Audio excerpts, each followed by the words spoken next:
14 de diciembre, o sea, en poquito menos, quiero decir, de un mes, habrá balotaje en Chile entre la candidata presidencial oficialista Janet Jara y el opositor José Antonio Kast. Según los datos oficiales difundidos por el Servicio Electoral de Chile, el CERVEL, cuando ya se había contabilizado el 99,56% de las mesas, es decir, de los votos obtenidos en el 99,56% de las mesas, la postulante oficialista Jara tenía el 26,85% de los votos, seguida de cerca por Kast, líder del Partido Republicano, que sumaba 23,92%.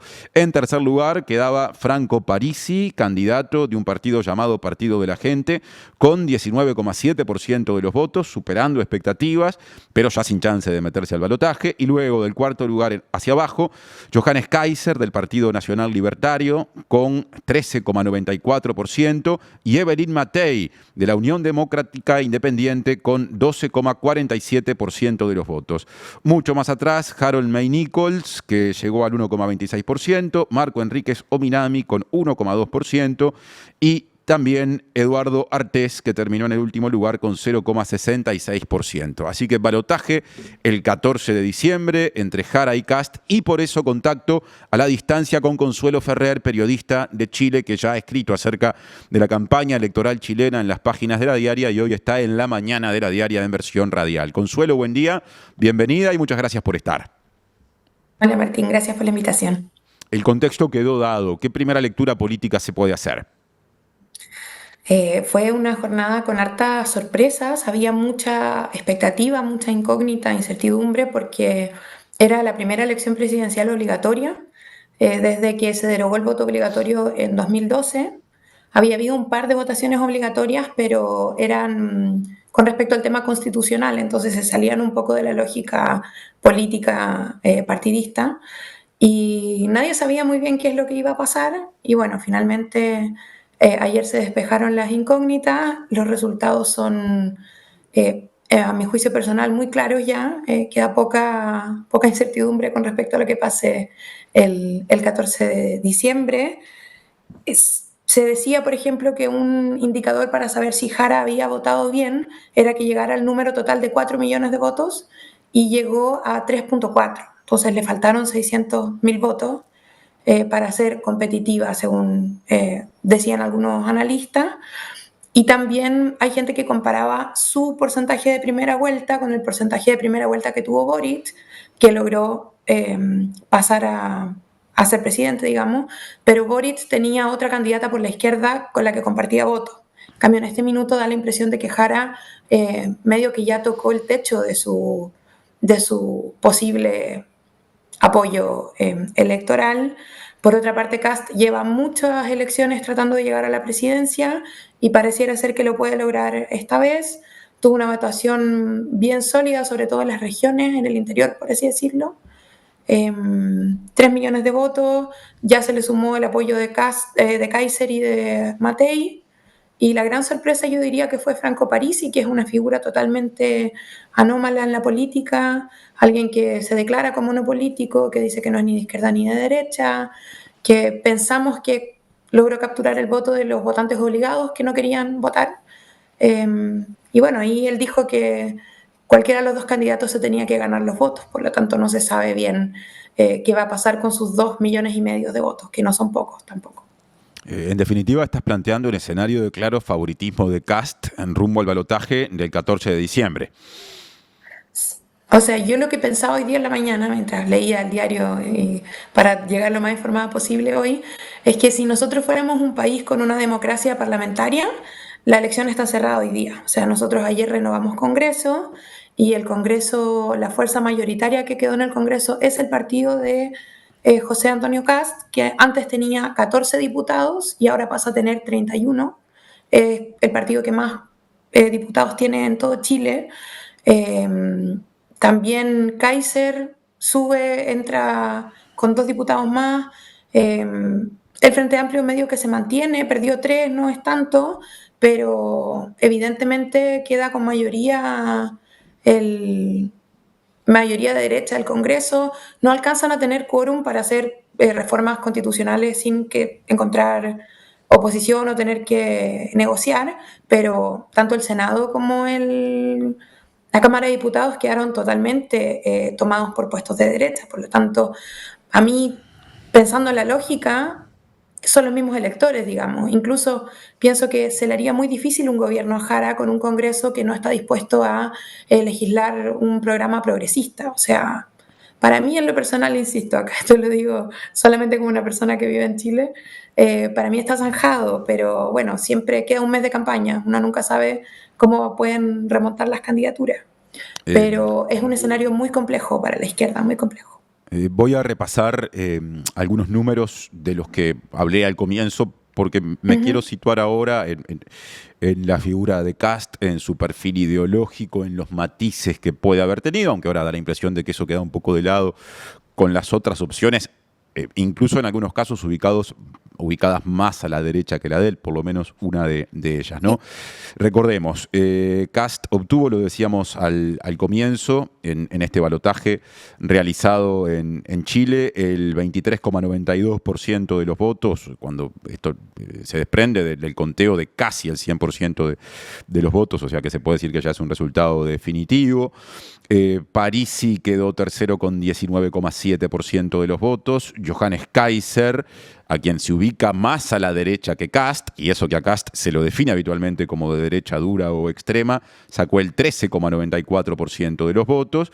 Y Evelyn Matei, ¿no?, de la pinochetista Unión Democrática Independiente, que paradójicamente en este contexto de candidaturas que votaron bien o muy bien de derecha y ultraderecha parece un poco más moderada que Kast y sobre todo que Kaiser, llegó al 12,47% de los votos. Si uno suma, ¿no?, el 23 de Kast más el 13 de Kaiser, ahí te está yendo a un 36, más el 12 de Matei está subiendo a un 48, y nos queda todavía París, y hay un bloque de derecha que claramente está por encima del 50% del electorado según esta elección. Kast dijo que lo que pasó ayer fue una derrota de un gobierno fracasado en su discurso posterior a las elecciones, y me pregunto qué tenemos que esperar de él ante una eventual llegada a la moneda, que es algo que parece posible en términos programáticos, de medidas y de tono de su gobierno. De manera muy original, hoy día ella salía diciendo que sus máximas iban a ser orden y progreso, cosa que ni siquiera una idea suya, digamos. Pero anoche era ese el foco, acá la seguridad, porque hay un discurso muy fuerte con respecto a que la inmigración está desatada, que Chile es un país inseguro, que el crimen, que los inmigrantes, cosa que si uno se va a ver las cifras no es así, no es real. Chile es uno de los países más seguros de la región, pero ¿qué se hace con la sensación de seguridad de una población si es que el gobierno no logró convencerlos de que estábamos bien, digamos? Y claro, se juegan hartos factores, yo creo, en que a Jara no le haya ido tan bien, digamos. De todas maneras, es la que más votación saca en la primera vuelta. El tema es que no tiene mucho por dónde crecer. Pero Chile es un país que quedó con un fantasma como anticomunista luego de la dictadura. Acá el Partido Comunista fue declarado ilegal durante los tiempos de Pinochet y existe en una amplia población de gente el miedo a que el comunismo gobierne, cosa que ya está gobernando porque son parte de la coalición de gobierno. Pero nuevamente hay una cosa que es la realidad y otra cosa es lo que la gente siente y teme, y eso constituye una realidad independiente de lo que pase en la práctica. Y mucha gente que yo sé de conocer que preferían votar por Matei que votar por Jara porque Jara era comunista. Gente que votó por Boric y no estaba dispuesta a darle el voto a Janet Jara.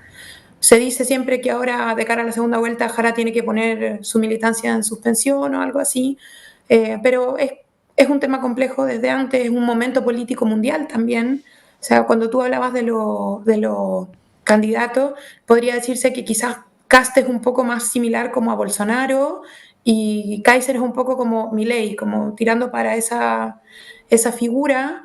Kaiser que está listo para ser el próximo Cast, o sea, él va a defender el día en que Cast, si logra entrar al gobierno, se institucionaliza como gobierno, la oposición por la derecha va a ser Kaiser, o sea, yo no sé si él va a ser parte de una coalición de gobierno o si su idea va a ser fortalecer su candidatura para el siguiente ciclo electoral.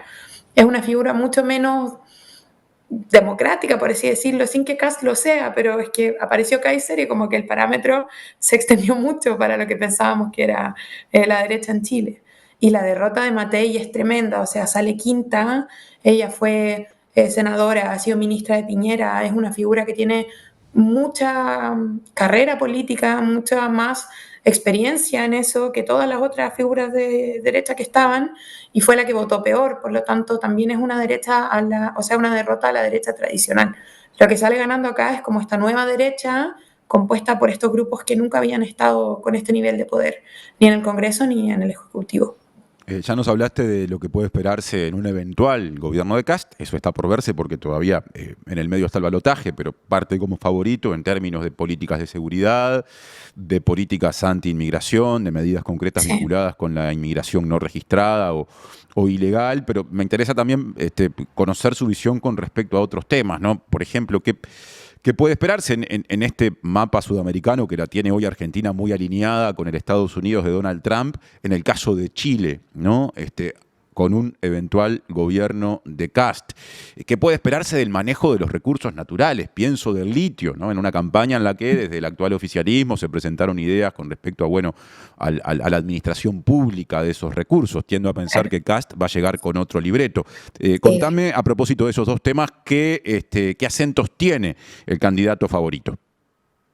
Yo creo que lo principal es que él ha tratado de no entrar en detalle con este tipo de temas porque es lo que le costó la segunda vuelta la vez pasada. O sea, todas las diferencias como valóricas, por así decirlo, eh, son sus debilidades. O sea, si uno se mete a hablar con él sobre derechos de las mujeres, aborto en tres causales, que es lo único que tenemos acá en Chile, él sale perdiendo. Entonces, todo el tiempo su discurso va a los temas que él sí está enarbolando, que son seguridad, inmigración, que el país crezca, eso por supuesto de la mano de privatizar lo más posible, hacer articulación con el mundo privado, jamás pensando en nacionalizar los recursos naturales, jamás nada de eso.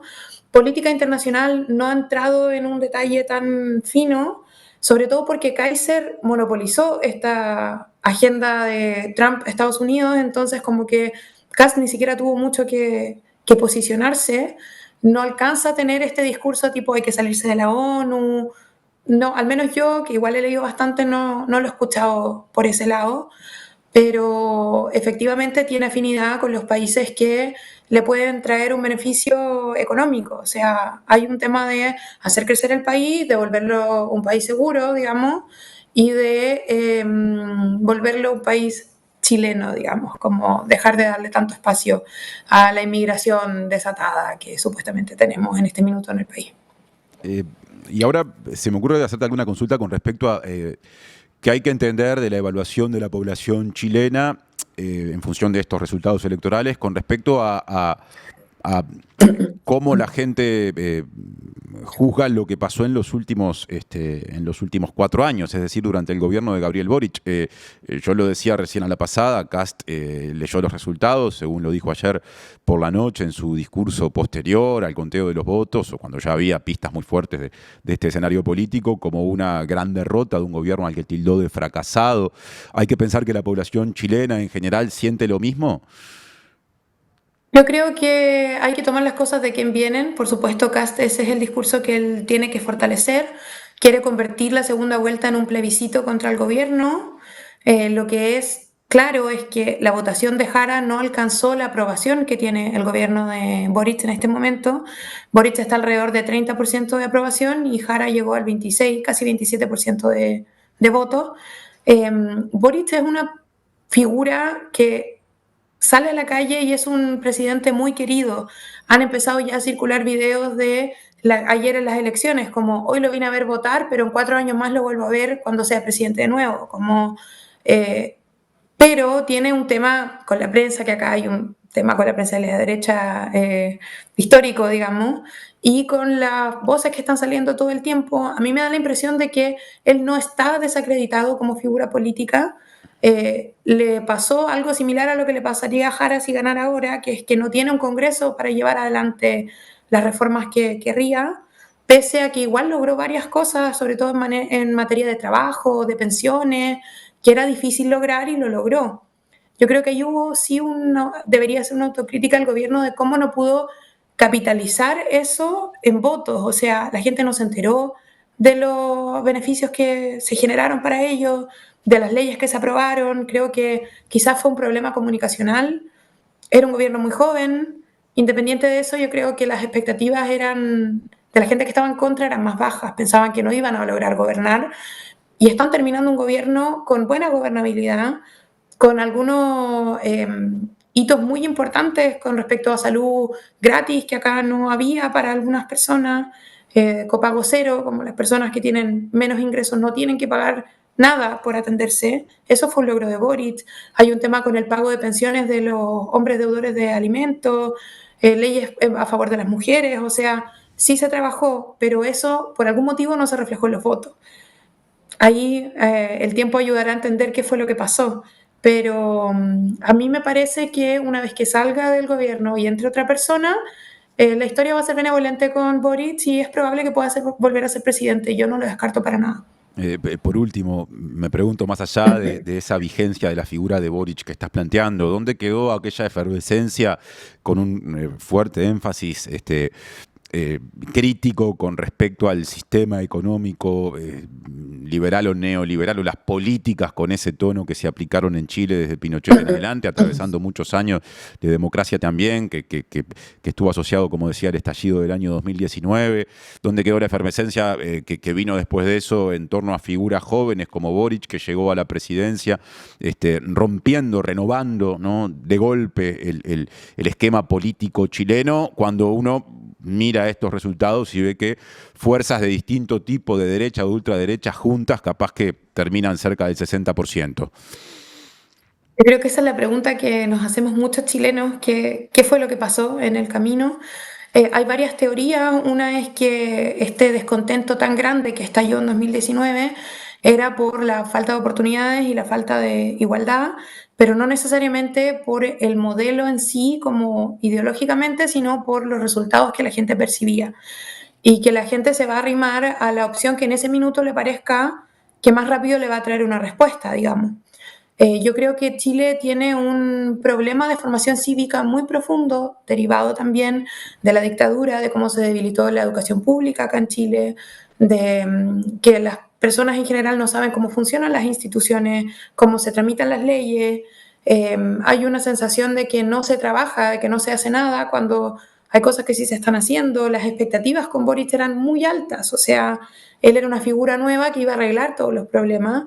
Y una vez que un político se convierte en presidente, tiene que trabajar con el aparato del Estado, que no es fácil, no es rápido, y no había una comunicación clara con respecto a cuántas expectativas podían haber de cambio y en cuánto tiempo. Entonces, yo creo que la gente no encontró una respuesta inmediata y pasó a lo siguiente, y ahora es como que a mí siempre me da la impresión de que están buscando qué es lo que está fuera del sistema del establishment, digamos. En algún minuto fue el Frente Amplio, que no era ni la Concertación ni el Chile Vamos. Luego Boric entra, pasa a ser establishment, ahora es la derecha que está por fuera de eso. Luego, cuando la derecha que está por fuera tampoco soluciona los problemas, ¿cuál va a ser la siguiente? Parisi, que no es político y no es ni derecha ni izquierda, va a aparecer otro líder que no tiene nada que ver con la historia política. Aquí la política está muy desacreditada, o sea, ser político es muy mal visto. La política es algo que se considera como turbio. Entonces eso es un problema de muchos años que yo la verdad no sé cómo se va a contrastar y que se va haciendo insostenible. O sea, esto es... Leí ayer una columna que Lagos fue el último presidente que le dio la presidencia a una persona de su coalición, y eso fue el 2006. Entonces, desde entonces hemos estado una coalición, otra coalición, una coalición, otra coalición, sin poder llevar adelante las reformas hasta el final, y eso hace muy difícil la convivencia cívica entre las personas que piensan distinto. Consuelo Ferrer, periodista chilena, periodista de La Diaria en Chile, desde Chile. Muchas gracias por este rato que nos permitió tener una aproximación a la lectura política de los hechos, de los resultados de las elecciones de ayer, y seguiremos en contacto porque el 14 de diciembre Chile volverá a votar y ahí sí ya elegirá presidente o presidenta, así que hasta la próxima. Vale, muchas gracias.